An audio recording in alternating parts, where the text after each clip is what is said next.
Je vous propose donc de poursuivre avec notre première table ronde qui va avoir pour thème la recherche en matière de prévention. Et donc je vais vous demander d'accueillir donc le professeur Sandrine Andrieux, donc professeure des universités, praticien hospitalier au CHU de Toulouse, donc directrice d'une unité INSERM et présidente du conseil scientifique en sciences médicales de France Alzheimer et maladies apparentées. Prenez place, je vous en prie.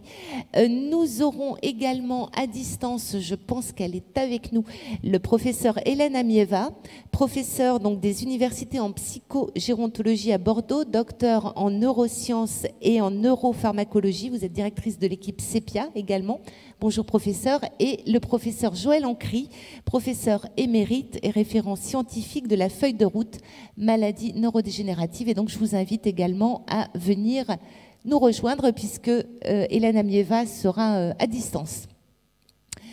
Sandrine Andrieux, peut-être en attendant que le professeur Ancry s'installe avec nous, est-ce qu'il existe, je vais vous poser une question très générale, mais est-ce qu'il existe des recherches en matière de prévention? Parce qu'on dit toujours que c'est quand même le parent pauvre de la santé. Donc est-ce que ça progresse?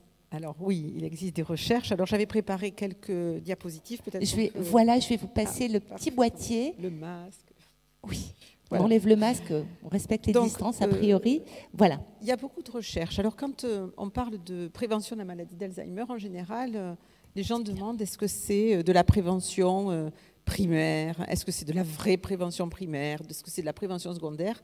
Et finalement, tout ça, dans le cas de la maladie d'Alzheimer, c'est tellement compliqué de faire la part des choses entre la prévention primaire et secondaire. On pourra en reparler si vous voulez pour ceux que ça intéresse à l'occasion des questions. Qui rend finalement une stratégie de prévention, si on la met en place à un instant donné, elle peut être considérée comme une stratégie de prévention primaire si on a pris une définition clinique de la maladie, et elle peut être considérée comme une stratégie de prévention secondaire si on a pris comme définition de la maladie une maladie avec un marqueur biologique. Vous savez qu'aujourd'hui, on peut avoir accès aux marqueurs biologiques, soit par le biais d'une ponction lombaire avec l'analyse du liquide céphalorachidien, soit par le biais d'un PET scan, c'est-à-dire une imagerie in vivo, où on peut voir des plaques. Et tout de suite, demain, même aujourd'hui, dans le cadre de la recherche, on peut avoir accès à des marqueurs par une prise de sang. Donc en fait, tout ça change un petit peu la façon dont on diagnostique, on va dire, la maladie d'Alzheimer. Je parle là de la recherche. Donc il y a énormément aujourd'hui de facteurs de risque connus. C'est pour ça qu'on met en place des études de recherche pour démontrer l'effet de ces facteurs. Et on s'est rendu compte, chemin faisant, que les facteurs de risque de la maladie d'Alzheimer, on y était exposés tout au long de notre vie. Donc même un petit peu avant, au stade in utero, dans le ventre de notre mère, on est exposé finalement aux facteurs environnementaux, à la nutrition de notre mère. On a un petit bagage génétique et tous ces facteurs-là vont influencer le risque après de développer la maladie à l'âge moyen ou à l'âge plus avancé de notre vie. Quand on est un petit peu plus tard dans la vie, au niveau de l'enfance, c'est surtout le poids du niveau d'éducation. Et là, je voudrais faire un point, c'est-à-dire que même en France, on s'est aperçu, il y a des travaux récents qui l'ont montré dans la cohorte Gazelle, que d'augmenter de 2 ans la scolarité obligatoire pouvait améliorer les performances cognitives des sujets à l'âge moyen de la vie. Alors ça, on l'a montré surtout chez les hommes et pas chez les femmes, mais voilà. Donc on a des données, y compris dans notre pays, mais il y en a aussi dans d'autres pays, qui montrent de façon assez constante que d'avoir un niveau d'éducation élevé peut retarder l'expression de la maladie. Et bien sûr, dès l'enfance, c'est le moment de commencer le mode de vie, c'est-à-dire une alimentation équilibrée, la pratique de l'activité physique, pas trop d'écran peut-être, l'attitude passive devant les écrans, enfin bon. Voilà. À l'âge adulte, ce qu'on appelle l'âge moyen de la vie, les 2 facteurs qui sont quand même très marqués sont les facteurs de risque cardiovasculaire. Et si on veut le voir du côté positif, en facteur protecteur, on dit que c'est la gestion optimale des facteurs de risque cardiovasculaire qui vont nous protéger. Alors la gestion optimale, c'est mieux gérer l'hypertension artérielle, mieux gérer les troubles liés à une accumulation de cholestérol, mieux gérer un diabète. Toutes ces maladies, quand on les gère de façon optimale, eh bien on peut retarder l'apparition de la maladie d'Alzheimer à un âge un petit peu plus avancé. Le deuxième facteur, c'est le mode de vie. Alors tout à l'heure, j'ai parlé du niveau d'éducation, mais finalement, si on n'a pas eu la chance d'avoir un niveau d'éducation élevé, c'est pas grave.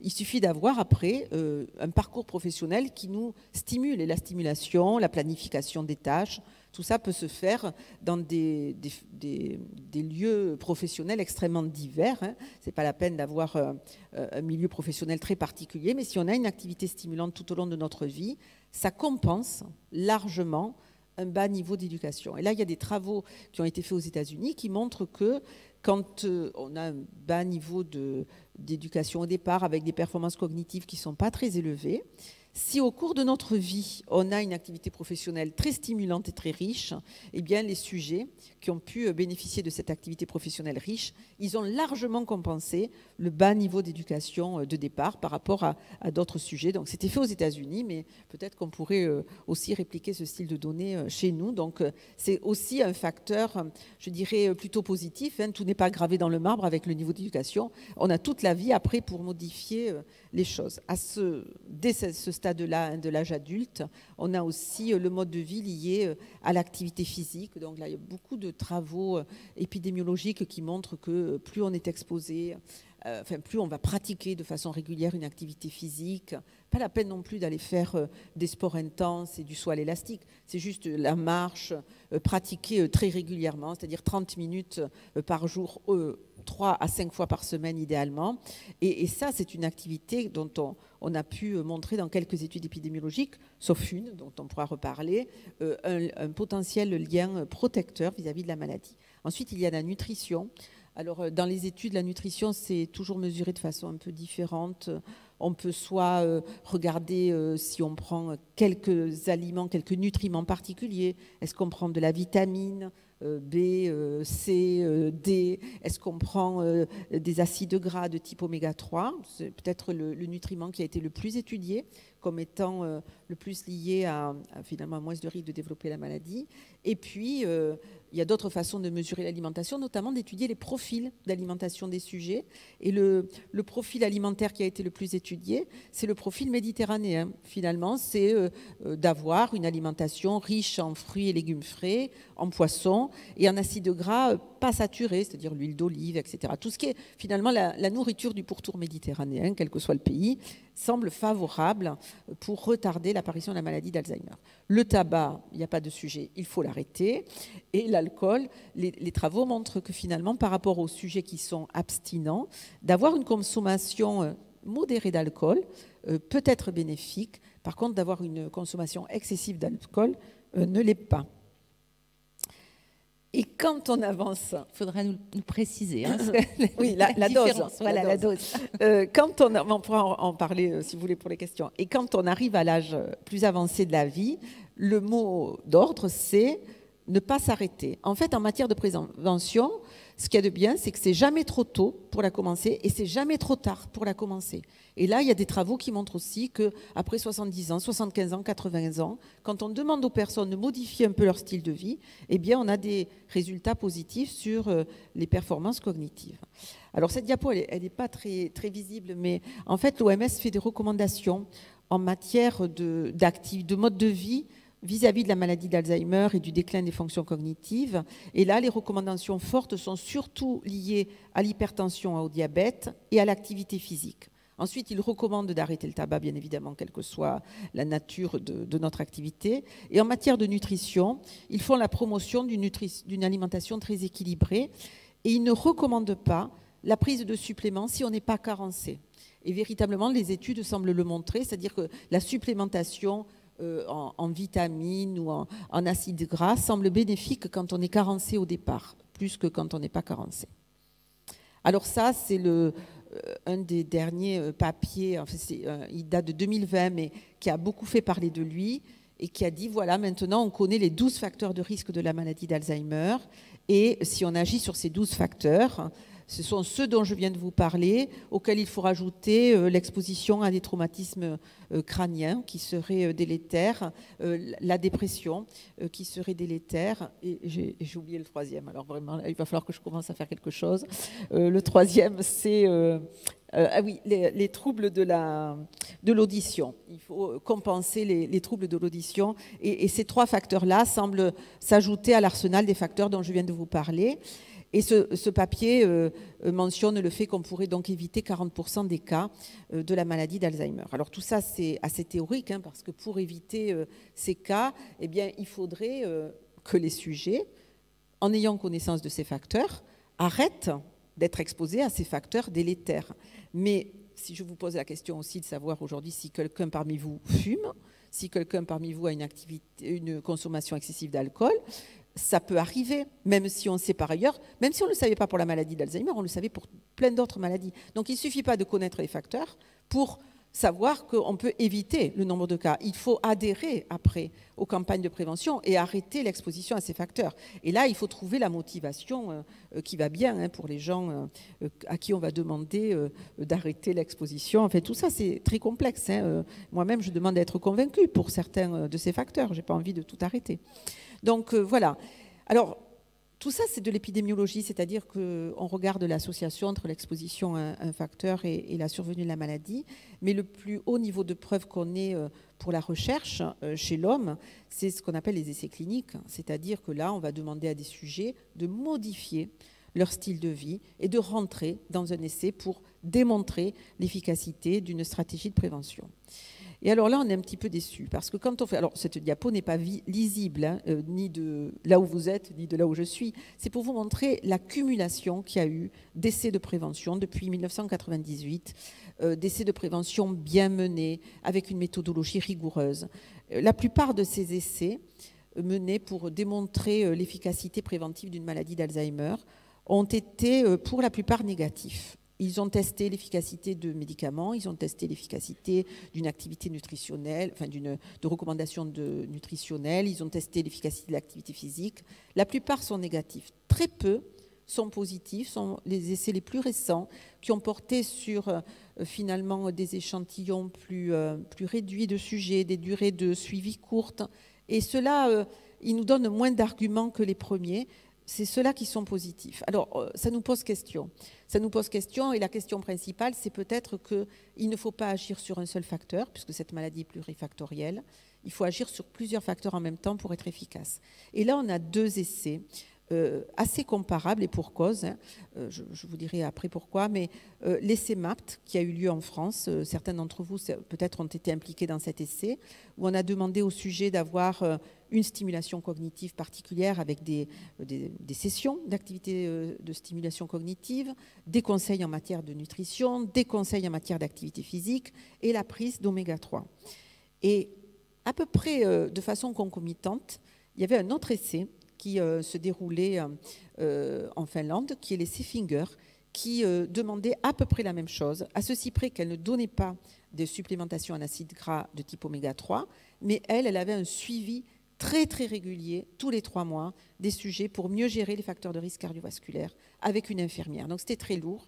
Et en fait, l'avantage de cette étude, c'est qu'elle a inclus des sujets qui avaient un haut niveau de risque cardiovasculaire. Voilà un peu la lourdeur, hein, de cette étude. On demande beaucoup au sujet. On lui demande de participer à tout un tas de sessions et pendant 2 ans. Cette étude, elle a été positive, cette étude finlandaise, c'est-à-dire que tout le monde s'est amélioré dans l'étude, ceux qui ne faisaient rien et ceux qui faisaient. C'est la beauté des études. Quand on rentre dans les études, on va mieux parce qu'on s'occupe de nous. Mais ceux qui étaient dans le groupe intervention, ils allaient mieux que les autres. Et cette étude, aujourd'hui, elle est diffusée dans le monde entier.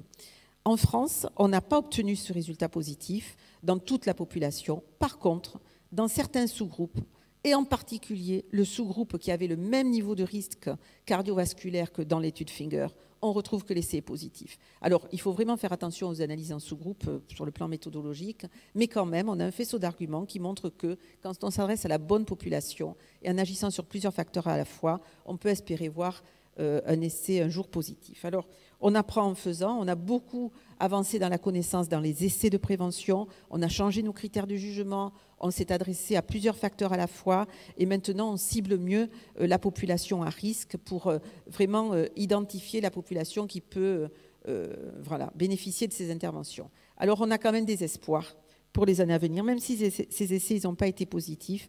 l'espoir que je vois, c'est que quand même, on a une diminution de l'incidence de la maladie d'Alzheimer d'une décade à l'autre. Et là, ce sont des données qui poulent plusieurs types de cohortes qui montrent qu'on diminue de 13% tous les 10 ans le risque de développer une maladie d'Alzheimer dans les pays comme le nôtre. On ne retrouve pas ça dans tous les pays, mais ce serait lié à un meilleur niveau d'éducation, à une meilleure prise en charge des facteurs de risque cardiovasculaire. Vous voyez, les facteurs se retrouvent. Et je terminerai en disant que le principal espoir, finalement, dans les années à venir, pour le changement, c'est l'âge.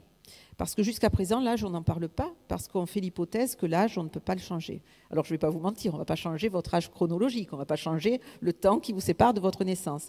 Par contre, aujourd'hui, il y a tout un champ de recherche qui s'appelle les gérosciences et qui se donnent comme objectif d'atténuer les effets délétères de l'âge. Alors ça, ce n'est pas uniquement pour la maladie d'Alzheimer, c'est pour toutes les maladies chroniques dont l'incidence augmente avec l'avance en âge. Et là, on met beaucoup d'espoir. Et j'espère que l'année prochaine ou l'année d'après, je reviendrai en vous aidant à définir votre âge biologique, qui, je l'espère, sera différent de votre âge chronologique. Et ça doit nous permettre de retarder peut-être l'apparition de la maladie. Merci beaucoup, professeur Andrieux. On peut vous applaudir cette présentation pleine d'espoir.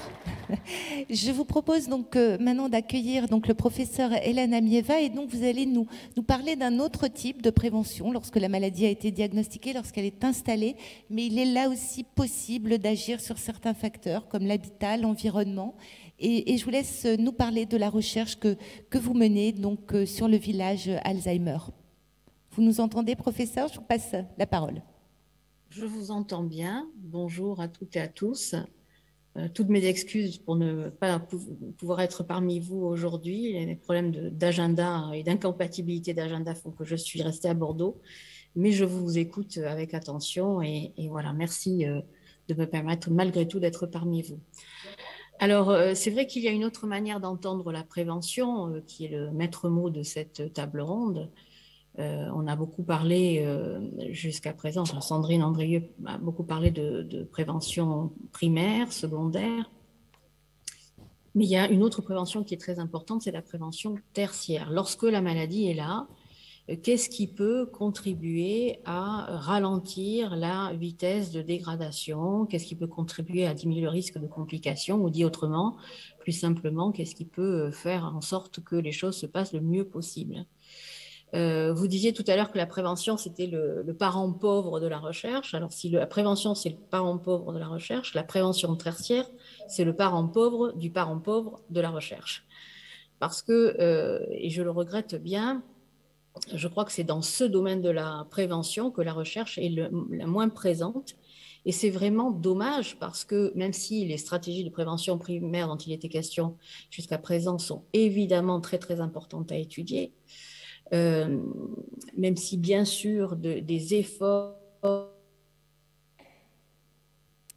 Aïe. Alors, on vous a perdu. Je regarde la régie. Est-ce que c'est une mauvaise connexion ou une coupure?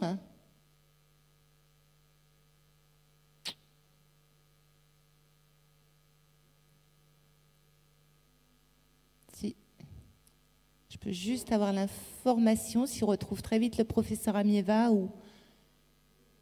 Ah, ça y est, je pense qu'on... Vous êtes revenu avec nous. Ah, écoutez, je m'excuse. Je ne sais pas du tout à quel moment vous m'avez perdu.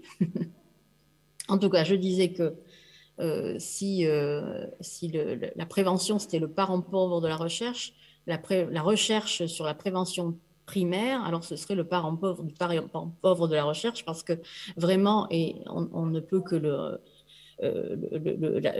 constater avec regret, c'est le domaine dans lequel la recherche est le moins présente, et c'est vraiment dommage parce que même si mieux connaître les facteurs de risque qui contribuent à augmenter le risque de développer une maladie d'Alzheimer et faire en sorte que ces connaissances scientifiques se transforment en politique de santé publique de manière à ce que elle bénéficie au grand nombre, même si tout cela est important et c'est évident que c'est important, il est illusoire de penser que on va être en mesure de prévenir 100% des cas de maladie d'Alzheimer. Comme le disait à l'instant Sandrine, les 40% de cas qui sont évitables, c'est un pourcentage de cas totalement théorique qui est déjà très engageant et très encourageant, bien sûr.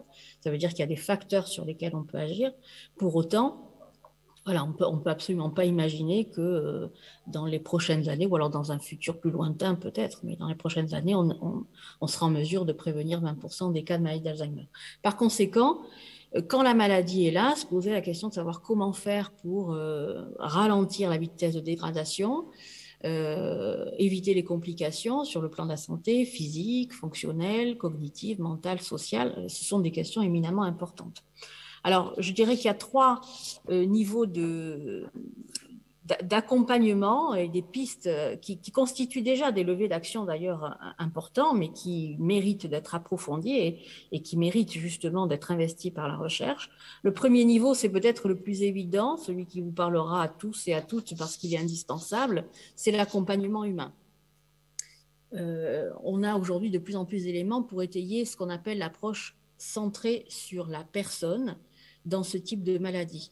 Les approches centrées sur la personne nous rappellent qu'il est vraiment indispensable de mettre au cœur de la prise en charge, au cœur de l'accompagnement, la personne et non pas l'équipe médicale ou bien telle ou telle thérapie, tel ou tel atelier, tel ou tel programme dont on pense qu'il a un effet thérapeutique. En réalité, pris tout seul, il y a très très peu d'ateliers ou de thérapies ou de programmes qui ont montré leurs preuves. La seule chose qui a montré ces preuves, c'est qu'en accompagnant la personne, en mettant au cœur de la prise en charge ce qu'il est, ce qu'elle aime, son quotidien, se poser la question de savoir qu'est-ce qui l'angoisse, qu'est-ce qui la rassure, qu'est-ce qui lui fait plaisir.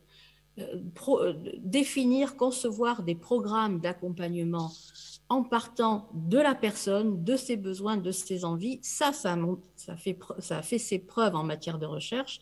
Et il y a notamment une étude française qui avait montré que ce type d'accompagnement permettait de différer de 6 mois l'entrée en institution.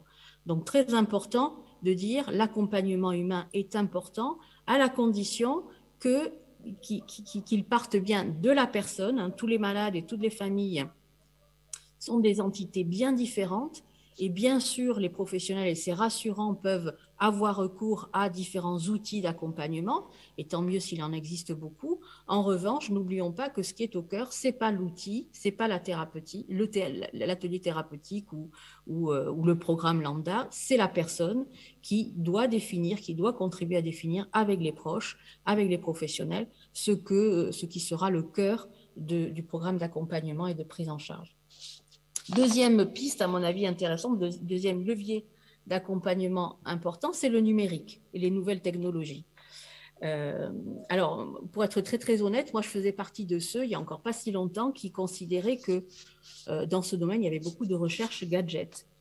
Mais je dois dire, et je m'en réjouis, que nous avons assisté ces dernières années à des projets de plus en plus sérieux, de plus en plus collaboratifs, qui ne cherchaient pas nécessairement à mettre au point des outils sophistiqués, compliqués sur le plan technologique, qui relevaient des challenges, mais qui, dans les faits, sur le terrain, ne répondaient finalement à aucun besoin et n'avaient aucune utilité. Ça, c'est ce qu'on a connu beaucoup, je trouve, ces dernières années. Mais on assiste à de plus en plus de projets collaboratifs où des scientifiques issus des sciences de l'ingénieur, du numérique, s'associent dès le début, dès la conception des projets, avec des chercheurs en sciences humaines, des cliniciens, des gériatres, des gérontologistes, qui justement cherchent à construire du coup des outils qui partent des besoins de la personne. Hein. Et encore une fois, un peu à l'instar de ce que je disais à propos de l'accompagnement humain, il faut partir des besoins des personnes, des aidants, de leur quotidien. Et là, le numérique peut avoir tout son intérêt. Et je dois dire qu'il y a quelques projets en cours, y compris en France, qui me semblent vraiment très importants, très intéressants, qui cherchent à développer des dispositifs qu'on appelle de monitoring des activités de la vie quotidienne, c'est-à-dire des dispositifs d'aide à la réalisation des actes de la vie quotidienne dans le domicile de la personne. ils sont en train de montrer que ces outils évoluent. Ils ne sont pas encore parfaits et pas forcément encore utilisables et déployables à très grande échelle, mais je pense qu'ils sont en train de suivre le bon chemin et d'ici quelques années, ce sera vraiment des alliés à la prise en charge et justement à permettre un maintien à domicile plus longtemps. Hein. On disait tout à l'heure, une intervenante le disait, c'est souvent un des souhaits, le souhait même le plus important des personnes et des familles. Donc voilà, ça aussi c'est une piste qu'il faut continuer à approfondir pour la recherche. Et puis le troisième niveau d'accompagnement, eh bien, quand ce maintien à domicile n'est plus possible, même avec des aides externes, des aides humaines, c'est bien sûr l'institution qui devient nécessaire. Mais là aussi, il y a beaucoup de recherches, je trouve, à faire, à stimuler, à impulser en matière d'hébergement et de solutions pour les personnes qui souffrent de maladies d'Alzheimer. J'ai presque envie de dire, tout est presque à réinventer. Alors, les EHPAD existent, bien sûr, elles rendent des services indéniables aux personnes malades elles-mêmes, aux familles, à la société, tout simplement. Les professionnels qui exercent dans ces institutions font un travail remarquable et très difficile. Et pourtant, je crois qu'on partage tous, peu ou prou, la conviction que ces établissements ne peuvent pas constituer un environnement optimal pour une personne qui souffre de maladie d'Alzheimer, et ce, quels que soient les efforts et la bonne volonté, bien sûr, des équipes. Hein, il y a un contraste trop drastique, trop radical entre la vie d'avant et la vie d'après. Et d'ailleurs, c'est souvent verbalisé comme ça hein, par les malades et les familles. Il y avait la vie d'avant et il y a la vie d'après. Alors, j'allais dire, il faut tout inventer, et en tout cas, il faut être créatif. Il y a quelques initiatives qui voient le jour, et vraiment, il faut encourager ces initiatives. Il faut les encourager. Il faut aussi encourager ces initiatives à ce qu'elles s'accompagnent de dispositifs de recherche, parce que innover, c'est bien, c'est très bien même, mais innover et évaluer en même temps, c'est encore mieux, parce que c'est nous donner les moyens d'identifier ce qui marche. Pourquoi? Ce qui ne marche pas, pourquoi? Parce qu'après tout, les deux résultats sont importants pour avancer. Alors, il y a quelques initiatives qui existent. Vous avez sûrement entendu parler des maisons de Crolles, par exemple, près de Saint-Étienne, qui est une maison qui justement cherche à recréer le quotidien, l'ordinaire du quotidien pour des personnes qui souffrent de maladies jeunes, pour des malades jeunes qui souffrent de maladie d'Alzheimer. Il en était question tout à l'heure. On sait que ce sont des problématiques extrêmement complexes. Et je sais que ces maisons de Crolles sont associées à des chercheurs qui essaient d'évaluer ce dispositif. Alors, ils n'ont pas encore publié leurs résultats. Je sais que l'étude est en cours, mais j'aurai grand intérêt à lire leurs résultats lorsque l'étude sera mise à disposition. Et puis, alors, il y a plein d'autres initiatives, hein, je ne vais pas les citer toutes. Il y en a une autre qui est assez emblématique, qui est assez illustrative de ces dispositifs innovants, et que je vais prendre la liberté de présenter un petit peu mieux, d'abord parce que ça va vous parler et que c'est un projet qui est pas mal médiatisé et qui va sans doute vous intéresser si vous ne le connaissez pas. Également parce que je suis associée à ce projet et donc je le connais un petit peu de fait. Voilà, c'est le village Alzheimer qui a été conçu dans le département des Landes. Alors là, j'avais un support parce que je m'étais dit que pour vous présenter le village Alzheimer, il était sûrement plus judicieux d'avoir un support plutôt que de vous le décrire. Alors, professeur, je pense que voilà, c'est vous qui avez la main. Et si vous pouvez faire cette présentation en 5 minutes, je suis désolée, mais nous sommes très contraints par le temps. Merci. Ça ira amplement. Voilà, je ne vais faire que le présenter. Alors, le village Alzheimer, c'est un des rares villages Alzheimer dans le monde, puisqu'il existe 8. Alors, quand on dit 8, c'est vraiment en comptant tout ce qui ressemble à un village Alzheimer, 8 villages dans le monde. Donc, c'est un de ces 8 villages dans le monde. Il a donc vu le jour en 2020. Enfin, il a ouvert ses portes plus exactement en 2020. Il accueille aujourd'hui 120 personnes souffrant de maladie d'Alzheimer, 120 professionnels et, alors pas tout à fait 120 bénévoles, contexte pandémique oblige évidemment, cette partie du projet n'est pas vraiment déployé. Ce village a été conçu près du centre-ville de Dax, vraiment à proximité immédiate. Il y a une ligne de bus qui relaie, le centre-ville et qui permet d'y accéder en une... C'était justement de créer, d'ouvrir ce village près du centre-ville de manière à ce qu'il soit vraiment ouvert sur la cité. C'est une institution, et il a le statut d'EHPAD, hein, c'est le statut officiel, mais rien ne ressemble à un EHPAD quand on y met les pieds. Il n'y a pas de visuel rappelant que l'on est dans une structure médicalisée, hein. Il n'y a rien qui ressemble à des cabinets médicaux, il n'y a rien qui ressemble à des infirmiers ou des aides-soignants avec leur blouse. On est vraiment dans des maisons qui ressemblent à vos maisons ou à ma maison. Vraiment, le maître mot, c'est respecter les rythmes de vie des personnes, c'est-à-dire que si la personne a envie de se lever à 10 heures, elle se lève à 10 heures. Si elle a envie de petit déjeuner à 11 heures, elle petit déjeune à 11 heures.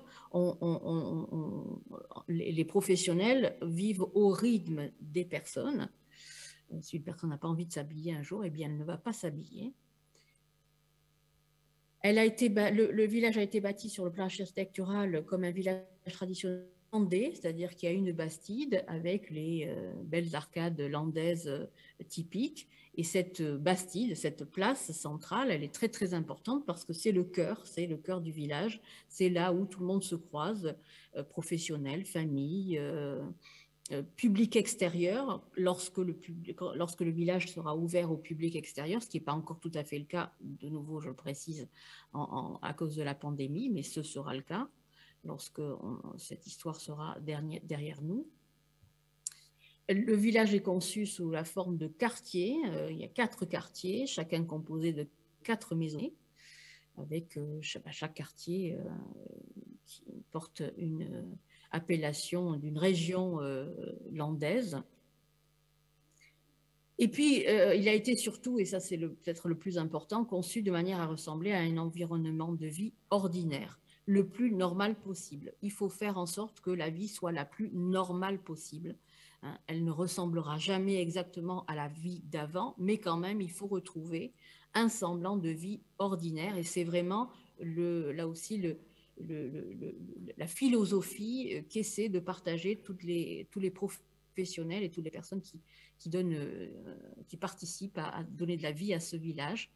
Tout est fait pour favoriser le lien social au travers d'activités diverses, en optimisant les rencontres formelles, informelles, entre résidents, familles, bénévoles, publics extérieurs, lorsque le village sera ouvert au public.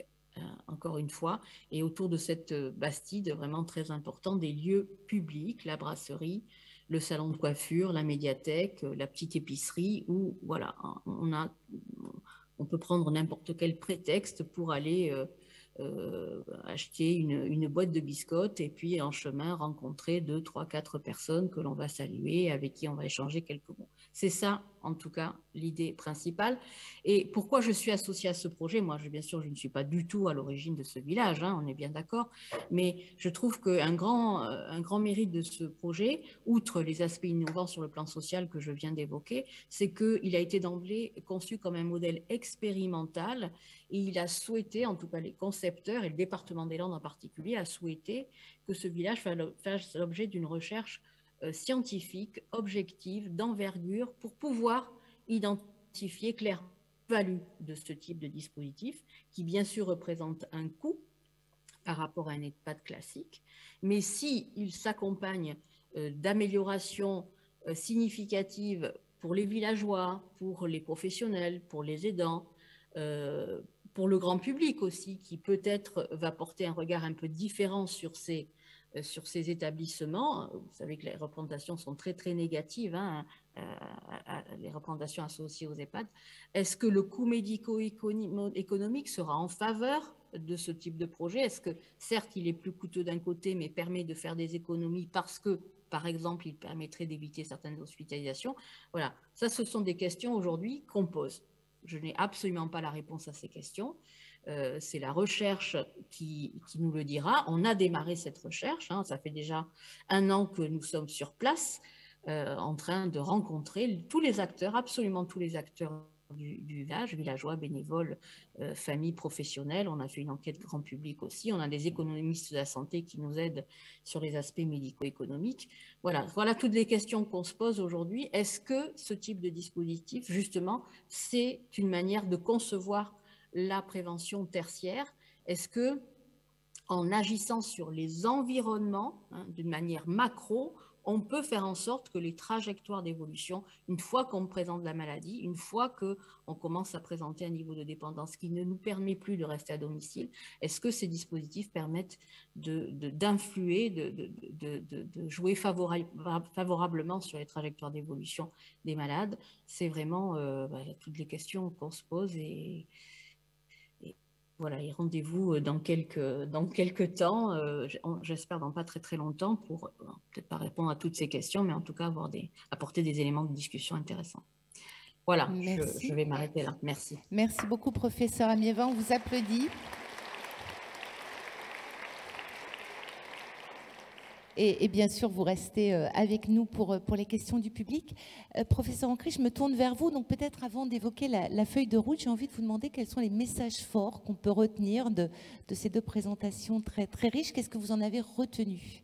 Alors, c'est pas une interro, hein? Non, tout à fait, parce qu'en plus, compte tenu de la baisse de mes facultés cognitives, non, mais je voulais d'abord reprendre un certain nombre de choses qui me semblent importantes. Tout à l'heure, tout le monde a dit le mot, la prévention fait partie, le parent pauvre. Moi, je voudrais insister là-dessus, sur le fait que c'est vraiment le parent pauvre de notre système de santé. C'est le parent pauvre dans un système où le curatif est prépondérant et dans lequel le préventif n'apparaît peu dans les structures, peu dans les financements, et je dis même plus, peu dans les esprits. Et en particulier parmi l'ensemble des professionnels de santé dont nous sommes. Je suis très proche de ce qu'a dit Sandrine, parce qu'on a à peu près la même origine disciplinaire au point de vue hospitalo-universitaire, et également avec Madame Amiévin. Mais je crois que ce qui est important, c'est qu'on se rende compte quelque part que la prévention peut exister. Et en écoutant, je vais essayer de me rappeler un peu le début de ma carrière, parce que je parlais de mes troubles cognitifs, mais j'ai aussi mon grand âge, fait que s'il y a 40 ans, quand j'ai commencé, j'avais présenté un topo en disant prévention de la maladie d'Alzheimer, je pense que j'aurais eu droit à un petit rire de l'Assemblée, avec un côté il est gentil, c'est qui ce gamin qui vient nous parler de la prévention de la maladie d'Alzheimer? Donc on voit bien que dans les esprits, les choses mûrissent, et elles mûrissent aussi parce que derrière, il y a des études. Il y a des études scientifiques bien faites qui, selon des méthodologies rigoureuses, et Sandrine vous en a parlé, qui permettent peut-être de dire, ben voilà, elle vous a montré aussi beaucoup d'études négatives, hein, mais voilà que dans certaines conditions, on peut avoir une activité positive sur la maladie, tout en posant les questions derrière. Est-ce que c'est quelque chose de spécifique à la maladie d'Alzheimer? Ou ces essais de prévention sont-ils beaucoup plus génériques autour du vieillissement, du bien vieillir? Est-ce qu'on est à ce niveau-là? Est-ce qu'on peut bien prouver qu'on est bien au niveau de la maladie d'Alzheimer? Et là encore, Sandrine, je ne fais que répéter ce que tu as dit, mais là encore, Sandrine nous a montré que si on voulait faire de la prévention primaire, c'est-à-dire d'être en amont de la maladie, d'être avant que la maladie apparaisse, c'est pas évident, puisque nous savons que les anomalies biologiques, neuroanatomiques, surviennent des années avant les symptômes cliniques. Donc, il faudrait pouvoir, à travers les biomarqueurs, faire des études en population. Vous vous rendez compte un peu la difficulté de faire des études en population générale, parce que c'est avec ce type d'études en population générale qu'on va pouvoir montrer les choses, mais sur une population générale dont on sait qu'ils sont indemnes de lésions de la maladie d'Alzheimer au départ. C'est pas si facile que ça. Donc, on va se retrouver derrière à essayer d'être en amont des signes cliniques, de voir des choses et se poser un certain nombre de questions. À quel âge faut-il commencer? Est-ce que c'est dans ce qu'on appelle l'âge moyen, hein, entre, disons, la cinquantaine? Est-ce que ça a toujours un intérêt de prévention à un âge plus avancé? Toutes ces questions-là sont des questions fondamentales sur lesquelles on doit agir et sur lesquelles on doit pouvoir apporter des réponses. Et on doit développer des études longitudinales, c'est-à-dire que des études où on suit les patients et on voit comment ils évoluent et quel est le risque, quels sont les facteurs de risque pour chacun d'entrer dans la maladie. Donc c'est un petit peu ça ce que je voulais dire, mais j'ai d'autres choses à dire. Je voulais dire un autre élément quand même. Quand on voit la liste des facteurs de risque qu'a évoqué Sandrine, il y a certains, et je pense que tu es d'accord avec moi, qui sont fortement étayés, il n'y a pas de problème. En particulier, c'est pour ça que l'OMS l'a repris, hypertension artérielle, diabète. Il y a encore un effort énorme sur une maladie, sur l'hypertension artérielle et le diabète, qui sont quand même des maladies très connues, qui sont prises en charge par les généralistes et par tout le monde, j'allais dire. Mais il y a encore des efforts énormes à faire pour pouvoir essayer de réduire, alors qu'on sait là très clairement que ça, c'est un facteur de risque sur la maladie. Après, il y a d'autres facteurs moins étayés et on peut discuter. Alors moi, j'avais bien sûr envie, professeur, de vous interroger également sur la feuille de route et de vous demander quelle est la place de la prévention dans cette feuille de route. Avant de vous répondre, je me fais une page d'autocritique. La prévention n'existe pas dans les plans Alzheimer, dans les différents plans depuis 2000. Alors tout le monde sait que depuis 2000, il y a eu un premier plan Alzheimer qu'on a appelé le plan Kouchner, puis après le plan Douste-Blazy, puis en 2008, il y a eu le plan Alzheimer dirigé par Joël Ménard et qu'on appelait aussi le plan Sarkozy. Et il s'avère qu'à aucun moment, si vous regardez l'ensemble de ces plans, le mot prévention n'apparaît. Il y a même quelqu'un qui a évalué ce plan 2008-2012, je ne le connais pas bien, mais vous savez peut-être qui c'est. Non, je ne plaisante pas, c'est moi. Et je n'ai pas dit un mot sur la prévention dans mon rapport d'évaluation. Ni qu'il manquait, ni qu'il fallait le mettre. C'est quelque chose quand même qui est assez surprenant. Donc on est en 2012-2013, c'est-à-dire il y a 10 ans. Vous voyez, quand je parlais de l'utopie de parler de prévention de la maladie d'Alzheimer, y compris dans les grandes mesures qui sont faites au niveau national, on n'osait pas employer ce terme-là il y a encore 10 ans. Cela dit, le plan qui a suivi, non, c'est pas le Covid, ne vous inquiétez pas. Le plan qui a suivi, qu'on appelle le plan maladie neurodégénérative, qui, vous savez, qui a regroupé 3 grosses pathologies, Alzheimer, Parkinson et sclérose en plaques, a essayé, mais vraiment de façon très, très mineure, et il faut les chercher, les mesures, qui jouent au niveau de la prévention des risques d'aggravation, la prévention du risque iatrogène, etc. Donc, tous ces éléments-là comment dirais-je, montrent bien que cette vision de la présence, c'est pour ça que je disais que c'est pas dans nos têtes, c'est pas dans nos esprits. Il y a vraiment une révolution un peu dans nos esprits d'intégrer cette notion de prévention, et elle avance. Et aujourd'hui, à la suite de l'évaluation du plan maladie neurodégénérative, c'est donc qui a été fait non pas par moi, puisque j'étais impliqué dans le plan maladie neurodégénérative qui a été fait par le professeur Alain Grand, que Sandrine connaît bien, et le professeur Yves Joannette de l'Université de Montréal.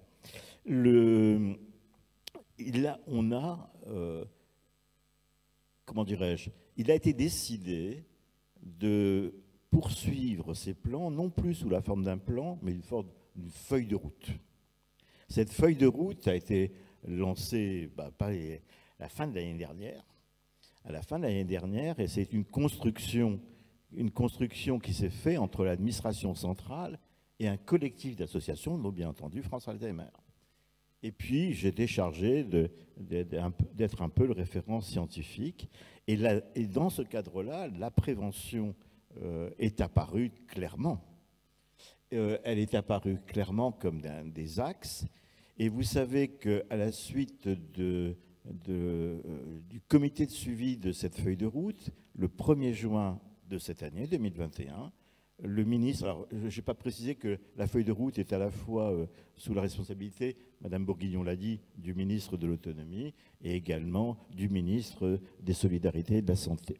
Et donc le 1er juin, le ministre des Solidarités et de la Santé nous a demandé d'être plus ambitieux encore que ce qui était fait, parce que Madame Bourguignon vous a cité aussi un certain nombre de financements d'actions qui sont de cette feuille de route, et d'axer vraiment les choses, et dans lequel la prévention et la recherche sont au niveau des priorités de cette feuille de route numéro 2, où je me retrouve plus tout seul en plus, puisque ma collègue Claire Paquet de l'hôpital Lariboisière à Paris va rejoindre et nous travaillons ensemble. Donc vous voyez, recherche essentielle. C'est-à-dire qu'au niveau des structures, il faut qu'on restructure un certain nombre de choses. On avait créé, lors du plan maladie neurodégénérative, 7 centres d'excellence en France. Ces centres d'excellence, c'était le top niveau de la recherche. Il y a des centres d'excellence à ma droite. Il y a d'autres à Marseille, à Paris, bien entendu, à Lille, Grenoble, etc. Mais si vous voulez, il y a cette notion, alors je sais que Toulouse travaille beaucoup sur la prévention, et Sandrine vous l'a montré, mais il y a d'autres centres qui ne travaillent pas assez sur la prévention. Ces centres d'excellence, on voulait intégrer la notion de la recherche biologique fondamentale à la recherche aux sciences humaines et sociales. Et donc cette intégration, et c'était un jury international qui avait sélectionné ces centres français pour pouvoir permettre le développement de la recherche. Il y a encore manifestement un petit peu à pousser, à faire en sorte qu'on développe un peu plus la recherche sur la prévention. Je peux vous rester 3 heures, hein, mais... Oui. Mais ce que je vous propose, c'est peut-être... Oui, j'avais juste peut-être un dernier point avant les questions du Tout à l'heure, j'évoquais des problèmes un petit peu méthodologiques, et j'évoquais un peu les problèmes tout à fait qu'a évoqué Sandrine, c'est qu'on s'oriente bien sur cette notion d'intervention multidomaine. Néanmoins, donc on agit sur la nutrition, sur les facteurs de risque cardiovasculaire, ça c'est clair et net, sur le cognitif, sur l'exercice physique. L'exercice physique, c'est quelque chose qui marche bien, et on sait très bien cette fois-ci que l'exercice physique, quel que soit l'âge, a toujours une action positive. Le deuxième élément, c'est vrai qu'après, il faut se positionner, à partir de quelle tranche d'âge on va travailler, c'est un peu ça. Mais surtout, ce que je voulais redire un peu, c'est que les programmes, quand on regarde un peu les choses, il y a pas mal de choses qui se font sur la prévention des troubles cognitifs, disons. Si je regarde un peu sur Internet, il y a énormément, alors bien sûr, il y a l'association, bien entendu, mais il y a énormément de choses qu'on retrouve à l'échelon communal, qu'on retrouve à l'échelon départemental.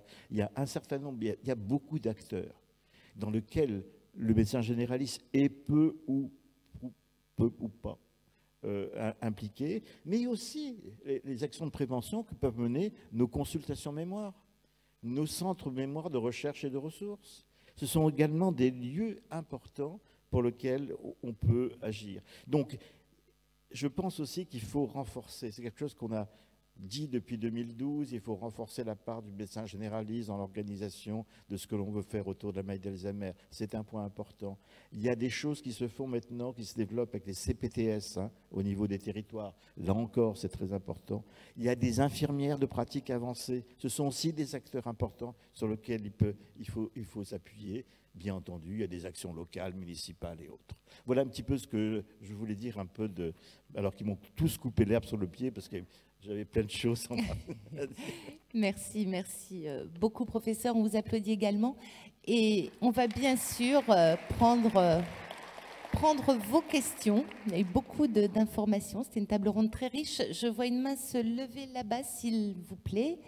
Le micro arrive. N'hésitez pas à vous manifester. Il y a plusieurs micros dans la salle. Oui, France Alzheimer Aveyron, donc département rural. la qualité de vie, vous vous en doutez, mais aussi les produits phytosanitaires. Donc, vous n'avez pas parlé, ça nous interpelle quand même, puisque pour le Parkinson, on sait qu'il y a un lien. Et puis, il y a une autre pollution que nous partageons avec les zones urbaines, c'est les psychotropes. Et j'ai été surpris de voir que vous ne les évoquiez pas, alors que je pensais qu'il y avait un lien. Merci. Professeur Andrieux. Alors, c'est vrai que pour la pollution, quels que soient finalement les facteurs, on va dire, de pollution, on peut les mesurer de différentes façons. Il y a une littérature qui s'accumule. Alors, ça faisait partie, la pollution, de ce petit test-là où moi-même, j'avais du mal à retrouver les éléments les plus importants. Mais aujourd'hui, effectivement, la pollution rentre dans l'équation. Il n'y a pas de problème. Par rapport aux psychotropes, alors là, mon avis est un peu plus modéré. Parce que là, on est sur des associations qui ont été trouvées pareilles, à l'issue d'analyses épidémiologiques. Ce matin, dans la grande presse, vous avez aussi, j'imagine, vu le lien protecteur de la vaccination de la grippe vis-à-vis de l'apparition de la maladie d'Alzheimer. Donc, il y a tout pléthore d'études épidémiologiques qui vont montrer un lien, une association. Je fais la différence entre des études qui montrent un lien et des études qui sont répétées et répétées à large ampleur de façon à finalement aller vers la recherche d'une cause finalement.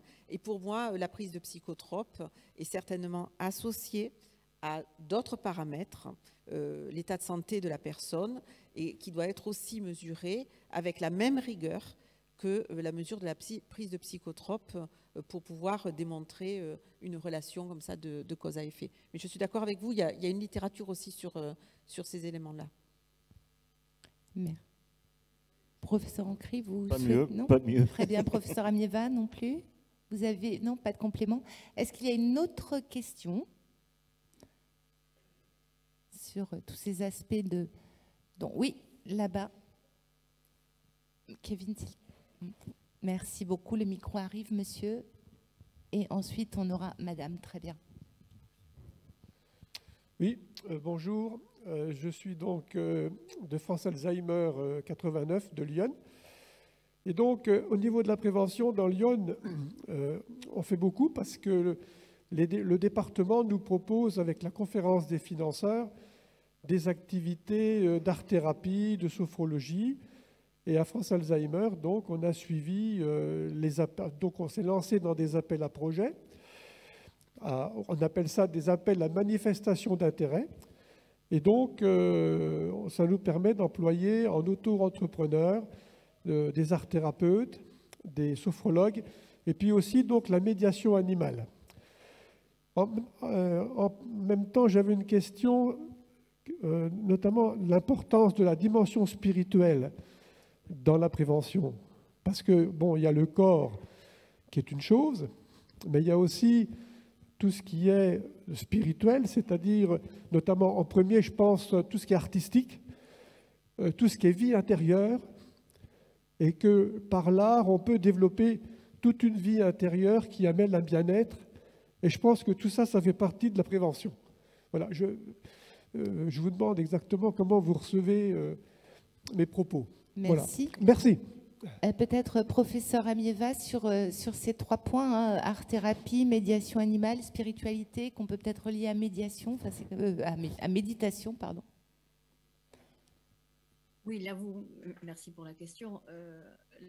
Là, vous parlez de prévention, non pas de prévention de la maladie d'Alzheimer, on a bien compris, hein, puisque vous parlez d'ateliers que vous proposez dans le cadre de votre association. C'est bien, j'ai bien compris. Tout à fait. Moi, j'ai envie de dire, il faut enrichir au maximum la panoplie des activités à proposer aux malades, aux familles, parce que nous sommes tous différents. Et je crois que pour certaines personnes, cette dimension de la spiritualité, elle peut être vraiment d'une grande aide. J'en suis absolument convaincue. Il y a effectivement de plus en plus d'études qui s'intéressent notamment aux thérapies basées sur la pleine conscience. Hein, c'est très à la mode, entre guillemets. Moi, je suis tout à fait favorable à cela, à condition qu'on prenne simplement une précaution qui me semble fondamentale, qui est qu'il faut que cette approche, cette dimension, parle à la personne, parce que et beaucoup de personnes qui vont avoir beaucoup de mal à adhérer à ce type de prise en charge parce que ça n'a jamais fait partie de la manière de leur de vie, de fonctionnement. Et donc, je pense qu'il faut moins militer proche ou une thérapie en particulier que pour l'idée que on est tous différents et donc plus une escarcelle remplie de différentes programmes, activités à proposer, médiation animale par exemple, vous l'avez cité, plus la panoplie est grande et mieux on sera en mesure de s'adapter à la personne de manière à lui proposer des activités qui sont signifiantes pour elle. Très bien, merci. Merci beaucoup. Madame, vous aviez une question? Oui. Vous avez beaucoup parlé de prévention primaire, secondaire, mais vous n'avez pas parlé dans ce cadre-là de la santé bucco-dentaire. Et actuellement, j'entends beaucoup parler de l'impact des dents sur la maladie. Alors, ça fera l'objet d'une table ronde cet après-midi. Enfin, le sujet sera abordé, mais prévention bucco-dentaire, on peut peut-être en dire oui, alors, un par mot. rapport aux études de prévention plutôt primaire, etc., ça peut se rapprocher de tous les facteurs en fait, qui vont donner un signal d'inflammation. Et tout ce qui concerne l'inflammation n'est pas bon pour un certain nombre de maladies chroniques, en particulier la maladie d'Alzheimer. Donc, si ça doit être évoqué dans un autre atelier, peut-être qu'on va laisser les personnes qui sont plus compétentes sur ce sujet. Dans les grandes études épidémiologiques, ce n'est pas forcément le facteur que l'on va retrouver. C'est plus après en matière de prise en charge, c'est-à-dire une bonne hygiène bucco-dentaire tout au long de la vie. Ça commence très très tôt, on le sait, et puis il ne faut pas s'arrêter. Et c'est là où c'est la difficulté, je dirais, c'est autant lié à l'âge, pas forcément à la maladie d'Alzheimer d'ailleurs, lié à l'âge où là il faut des stratégies un petit peu, enfin des prises en charge qui soient adaptées, parce que c'est plus compliqué. Il y a des dentistes qui se spécialisent aussi en géronto et qui font un travail remarquable pour maintenir cette autonomie. Et ça rejoint ce que disait M. Jawel tout à l'heure sur la nutrition. C'est-à-dire que dès lors qu'on a une mauvaise hygiène bucco-dentaire, petit à petit, on perd ses capacités à mastiquer, etc. Et c'est ça qui est fondamental. Mais je pense que c'est ce qui fera l'objet de l'atelier peut-être tout à l'heure. Merci beaucoup. Monsieur, vous aviez une question? Oui, bonjour. Donc, je suis Xavier Prévost. Je suis le fondateur des maisons de Kroll que Madame Amieva vous avait cité. Merci pour ça. Alors moi, je souscris totalement, évidemment, sur ce qui a été dit sur l'importance, l'utilité et le bénéfice des approches centrées sur la personne. Et ma question est peut-être, je ne sais pas pour qui, peut-être pour vous, Monsieur Ancry, vous avez parlé de la feuille de route. Est-ce que dans cette feuille de route et dans les orientations, il y a un axe là-dessus pour spécifiquement travailler, soutenir les projets qui s'inspirent de cette approche centrée sur la personne? Est-ce que c'est un axe stratégique, je dirais? On n'est pas encore là. Si vous voulez, je vous disais qu'il y a une première feuille de route qu'on appelle la V1 qui a débouché sur un certain nombre d'actions qu'on a élaborées avec le collectif des associations, comme France Alzheimer, mais pas que.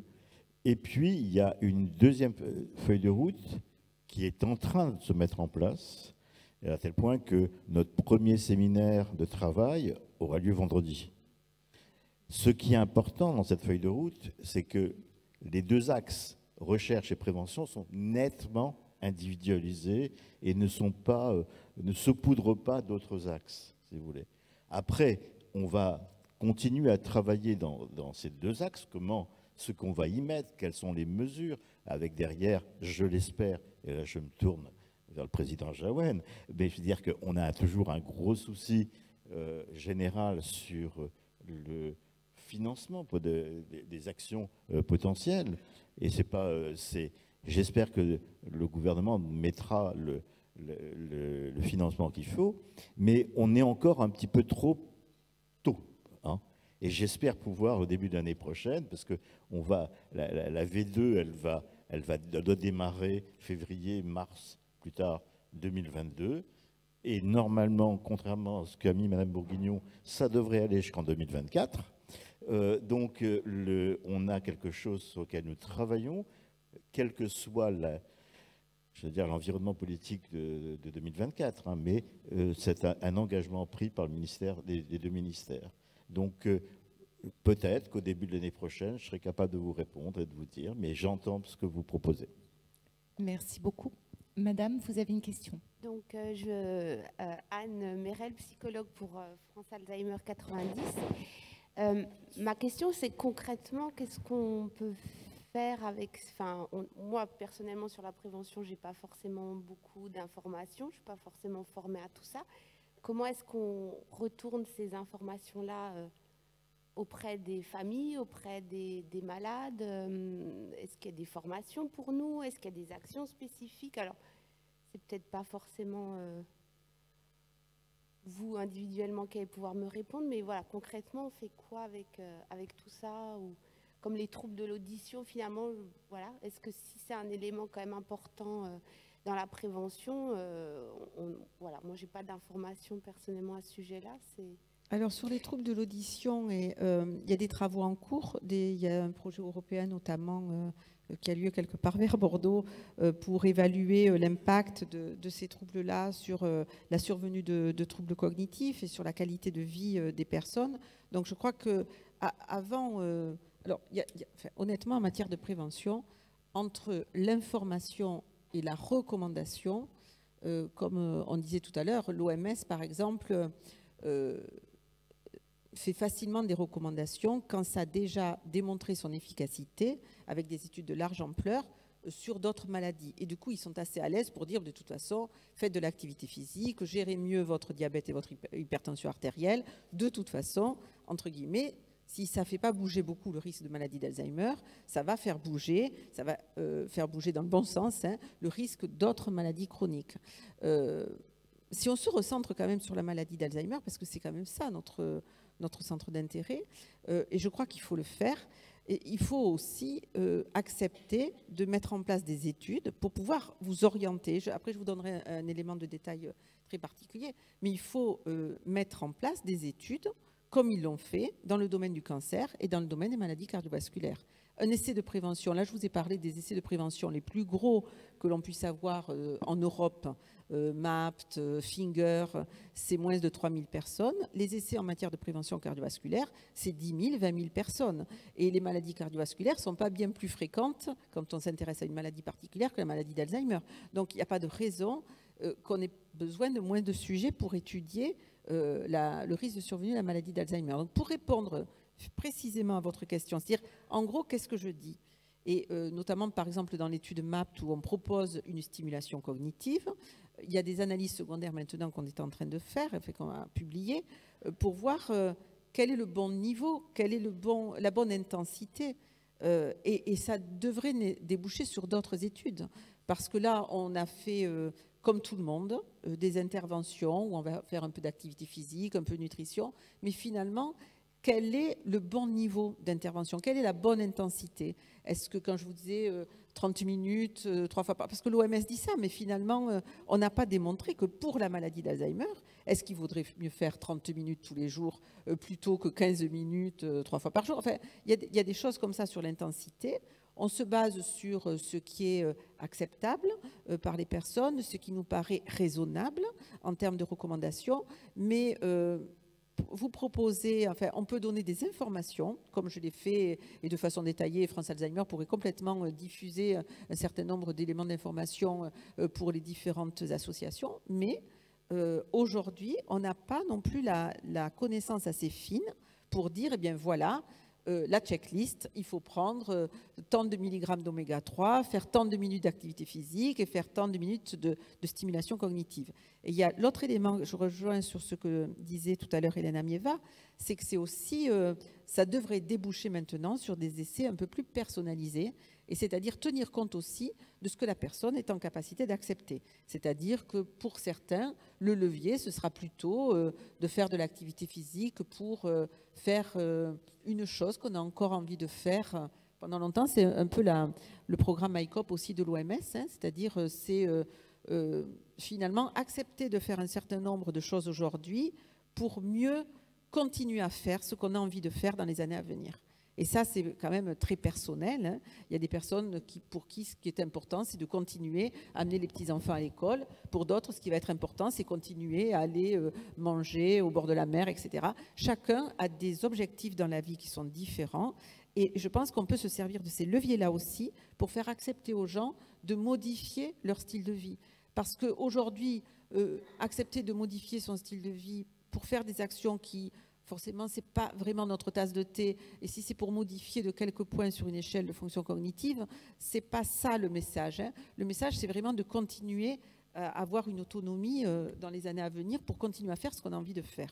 Ça, c'est le levier. C'est vraiment l'objectif que les gens devraient se donner. Et pour les moyens, ce que vous cherchez à savoir, c'est-à-dire la solution, la recette eh bien, ça va dépendre aussi de la personne. Si c'est une personne sédentaire, il y a fort à parier qu'en lui proposant d'avoir une activité physique régulière, on peut faire bouger un petit peu les lignes chez elle. Si c'est une personne qui fait déjà tout bien, et c'est ce qu'on a, nous, dans nos études aussi, c'est des personnes qui viennent et qui font déjà tout ce qu'il faudrait faire. Eh bien, eux, il faudrait avoir une approche plus personnalisée et leur proposer des choses peut-être un petit peu plus intensives, un petit peu plus, pour augmenter encore leur capacité de réserve. Voilà, en fait, il faut partir aussi du niveau de chacun pour leur proposer. On ne va pas proposer à quelqu'un qui est sédentaire de faire de la course à pied 3 fois par semaine. C'est complètement illusoire, ça ne sert à rien. Et puis, il n'aura pas envie et franchement, il aura raison de ne pas avoir envie. Donc, il faut proposer des choses qui soient adaptées à la personne aussi. Donc, la solution, on va dire, clé en main, elle n'est pas si facile que ça à donner. Par contre, des éléments d'information actualisés, peut-être qu'on pourrait réfléchir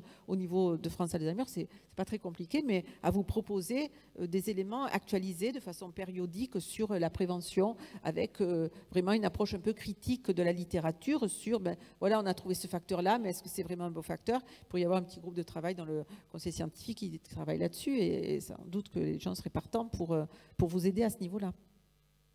Avec plaisir. Professeur Amieva, une question qui est posée donc, par une personne qui nous suit à distance et qui demande quelques exemples d'outils d'accompagnement dans le champ du numérique. Est-ce qu'il y a des outils un petit peu concrets que vous pourriez évoquer, parce que c'est un sujet aussi très vaste? Alors, c'est vraiment très, très vaste. Il y a de multiples outils que tout le monde connaît, au-delà des outils de télésurveillance, par exemple. Les outils qui me semblent aujourd'hui vraiment prometteurs, ce sont tous ces, j'en ai dit 2 mots tout à l'heure, ce sont tous ces outils qui permettent de monitorer, pardon pour le vilain mot, les activités de la vie quotidienne, c'est-à-dire vraiment d'assister la personne dans son quotidien. L'intérêt et la difficulté d'ailleurs sur le plan technologique de ces dispositifs, c'est justement, et je reboucle avec ce qui était dit à l'instant, de les personnaliser, parce que le quotidien, votre quotidien, mon quotidien, sont extrêmement différents, et c'est vrai aussi pour les personnes qui ont 80 ans et qui ont une maladie d'Alzheimer. L'entourage est différent, la maison est différente, les activités qui sont routinières ou pas routinières sont différentes, et donc la difficulté sur le plan technologique, c'est de personnaliser le monitoring de ces activités. Alors ça se base souvent sur ce qu'on appelle les techniques d'apprentissage profond. Donc, il y a toute une phase pendant laquelle la personne porte le dispositif et le dispositif apprend, hein, il avale un grand nombre de données, il apprend quelles sont les activités de la personne, quelles sont ses difficultés, quels sont les moments où il va justement être en difficulté et il va falloir l'assister. Et en tout cas, c'est ça qui est intéressant, c'est qu'à la fois, ça répond à un besoin du quotidien, hein, cette personne qui commence à avoir des troubles cognitifs, commence à être dépendante, mais quand même a encore les capacités de rester dans son domicile, et on va tout faire pour que cette personne reste encore le plus longtemps possible à son domicile. C'est un vrai besoin, et en même temps, au service de ce besoin, toutes les techniques d'intelligence artificielle, donc comme le machine learning que je citais à l'instant, qui va permettre à des outils sophistiqués de s'adapter au quotidien de la personne et de détecter les moments où il est en difficulté, où il peut être aidé avec des signaux envoyés, soit à la personne elle-même, soit à l'entourage, etc. Donc pour moi, voilà, c'est difficile de vous citer beaucoup d'exemples parce que bien sûr, ils sont divers et variés, mais pour moi, ces dispositifs, et il y a plusieurs études qui travaillent en France notamment, mais pas seulement, bien évidemment, sur ce type de dispositif. Et je crois qu'ils ont déjà beaucoup évolué et dans très très peu de temps, parce que la recherche avance très très vite dans ce domaine, je crois que ce seront vraiment des alliés pour le quotidien et le maintien à domicile. Merci beaucoup. Joël Jaouen, je pense que vous souhaitiez intervenir. Le micro, voilà. Juste un petit mot très très court sur la prévention. J'ai bien compris que le professeur Andrieux ne veut plus que je mange de frites, c'est ça? J'ai bien compris le message, il ne faut plus que je mange de frites. Alors, moi, je vais pas être aussi radicale. Parce que si de manger des frites, ça vous fait vraiment plaisir, il y a un moment donné où il faut quand même se poser la question de où sont les choses importantes. Donc, il ne faut pas en manger tous les jours, à tous les repas. Mais une fois de temps en temps, je pense que ça ne peut pas faire de mal. C'était juste un petit clin d'œil, mais plus sérieusement. Je m'adresse cette fois-ci au professeur Ancry, en charge de la feuille de route PMMD. C'est un petit message très court, mais apparemment, on va aller loin. Moi, je vous propose d'aller plus vite dans la longueur, sous réserve que l'expertise tienne compte de l'expérience. Parce que l'expérience, c'est nous. Nous, on est des témoins du terrain. Il faut nous écouter. Et je pense que si on nous écoute vraiment, on ira plus vite, plus loin. Alors, je ne peux qu'être d'accord avec Joël Jaouen. Quel est le rôle des familles, voilà. Oui, je ne peux être que d'accord avec Joël Jaouen. Et il le sait bien en plus. Le problème, c'est qu'on essaye justement, et ce qu'on a fait à travers le collectif des associations, et dont France Alzheimer a une part importante, ne serait-ce que par la population, malheureusement touchée par cette maladie, aussi bien les personnes que les aidants qui les entourent. C'est très important. On veut faire vivre une démocratie sanitaire. Pour l'instant, je m'énerve, et donc, pour l'instant, c'est un mot creux pour moi encore. Et je crois que c'est à nous tous de faire vivre cette démocratie sanitaire. Et c'est vrai que là, aujourd'hui, on a un peu plus l'action des experts, etc. Mais c'est un ensemble cohérent dont on doit arriver à obtenir pour faire justement en sorte, c'est quoi un plan, c'est quoi une feuille de route? C'est pour rendre service à la population. C'est pas pour mon CV. J'en ai rien à fiche maintenant à mon âge. Mais c'est pas du tout ça. C'est donc rendre service à la population. Et là, on se retrouve tous dans le même bateau.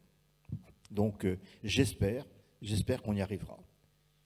Je ne suis pas naïf complètement, c'est-à-dire que je sais qu'il y a des obstacles, mais j'espère qu'ensemble, on arrivera à les lever.